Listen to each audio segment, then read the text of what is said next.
ಸೂರಜ್ ರೇವಣ್ಣಗೆ ಮತ್ತೊಂದು ಸಂಕಷ್ಟ, ಮತ್ತೊಂದು ದೂರು ದಾಖಲಾಗಿದೆ. ಅದು ಕೂಡ ಅಸಹಜ ಲೈಂಗಿಕ ಕ್ರಿಯೆಯ ದೌರ್ಜನ್ಯದ ಆರೋಪ.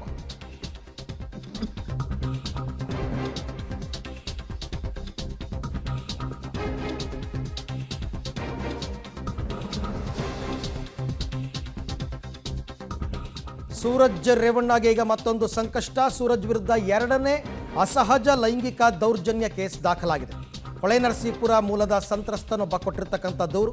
ಹೊಳೆನರಸೀಪುರ ಗ್ರಾಮಾಂತರ ಠಾಣೆಯಲ್ಲಿ ಎಫ್ಐಆರ್ ಆಗಿದೆ. ಗನ್ನಿ ಕಡದ ತೋಟದ ಮನೆಯಲ್ಲಿ ದೌರ್ಜನ್ಯ ನಡೆಸಿದ್ದಾರೆ ಅಂತ ದೂರು ಕೊಟ್ಟಿದ್ದಾರೆ. IPC ಸೆಕ್ಷನ್ 377, 342, 506 ಅಡಿ ಕೇಸ್ ದಾಖಲಾಗಿದೆ. ಸೇಮ್ ಪ್ರಜ್ವಲ್ ಕೇಸಲ್ಲಿ ಹೆಂಗಾಯಿತು ಇಲ್ಲೂ ಕೂಡ ಹಾಗೆ ಆಗ್ತಾ ಇದೆ. ಮೊದಲು ಕಂಪ್ಲೇಂಟ್ ಕೊಡದೆ ಯಾರಾದರೂ ಧೈರ್ಯ ಮಾಡಿಕೊಡ್ಬೇಕು. ಒಬ್ಬರು ಕೊಟ್ಟುಬಿಟ್ರೆ ಆಮೇಲೆ ಇನ್ಯಾರಾದರೂ ಈ ಥರ ದೌರ್ಜನ್ಯಕ್ಕೆ ಒಳಗಾಗಿರೋರು ಒಬ್ಬೊಬ್ಬರೇ ಬಂದು ಕಂಪ್ಲೇಂಟ್ ಕೊಡ್ತಾ ಹೋಗ್ತಾರೆ. ಈಗ ಅದು ಎರಡನೇ ಕೇಸ್ ಈಗ ದಾಖಲಾಗಿರ್ತಕ್ಕಂಥದ್ದು. ಹಾಗೆ ನೋಡೋಕ್ಕೆ ಹೋದರೆ ಮೊದಲನೇ ಕೇಸ್ಗೆ ಈಗಾಗಲೇ ಅವ್ರನ್ನ ಅರೆಸ್ಟ್ ಮಾಡಾಗಿದೆ. ಈಗ ಎರಡನೇ ಕೇಸ್ ಕೂಡ ದಾಖಲಾಗಿದೆ.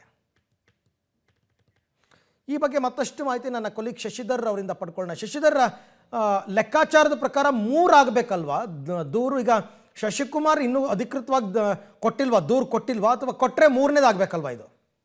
ಅರವಿಂದ್, ಇಲ್ಲ, ಏನು ಮಾಜಿ ಸಚಿವ HD ರೇವಣ್ಣ ಅವರ ಹಿರಿಯ ಪುತ್ರ ವಿಧಾನ ಪರಿಷತ್ ಸದಸ್ಯ ಸೂರಜ್ ರೇವಣ್ಣ ಅವರ ಮೇಲೆ ಶನಿವಾರ ಒಂದು ಲೈಂಗಿಕ ಅಸಹಜ ದೌರ್ಜನ್ಯ ಪ್ರಕರಣ ದಾಖಲಾಗಿತ್ತು.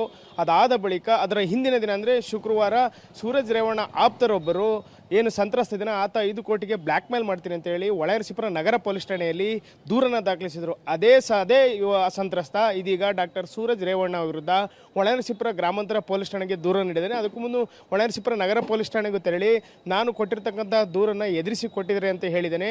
ಏನು ಅವರ ಆಪ್ತ ಇದ್ದಾನೆ, ಅವರ ಆಪ್ತನೇ ಇದೀಗ ಸೂರಜ್ ರೇವಣ್ಣ ಅವರ ವಿರುದ್ಧ ದೂರನ್ನು ನೀಡಿರ್ತಕ್ಕಂಥದ್ದು.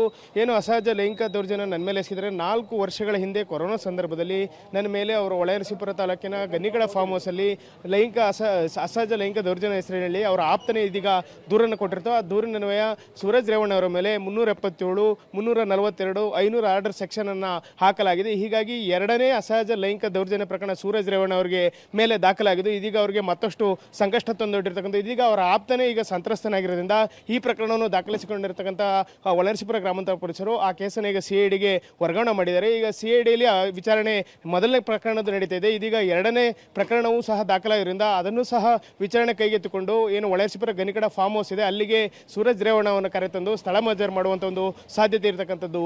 Arvind. Okay Shashidhar, thank you. ತಮ್ಮ ಎಲ್ಲ ಮಾಹಿತಿಗಾಗಿ ಧನ್ಯವಾದ. ಸೊ ಅಲ್ಲಿಗೆ ಯಾರು ಈತನು ಅತ್ಯಾಪ್ತನಾಗಿದ್ದ ಆತನೇ ಸೂರಜ್ ವಿರುದ್ಧ ಕೊಟ್ಟಿರ್ತಕ್ಕಂಥ ದೂರು, ಅಲ್ಲಿಗೆ ಎರಡಾಯಿತು. ಮೊದಲ ಸಂತ್ರಸ್ತ ಕೊಟ್ಟಿರ್ತಕ್ಕಂಥ ದೂರು ಮತ್ತು ಈಗ ಆಪ್ತ ಕೊಟ್ಟಿರ್ತಕ್ಕಂಥ ದೂರು ಎರಡೂ ಸೇರಿ ಎರಡೂ ಕೂಡ ಈಗ CIDಗೆ ವರ್ಗಾವಣೆ ಆಗಿದೆ. CID ಅವರು ಎರಡೂ ಬೇರೆ ಬೇರೆ ಪ್ರಕರಣದ ರೀತಿಯಲ್ಲೇ ನೋಡ್ತಾರೆ.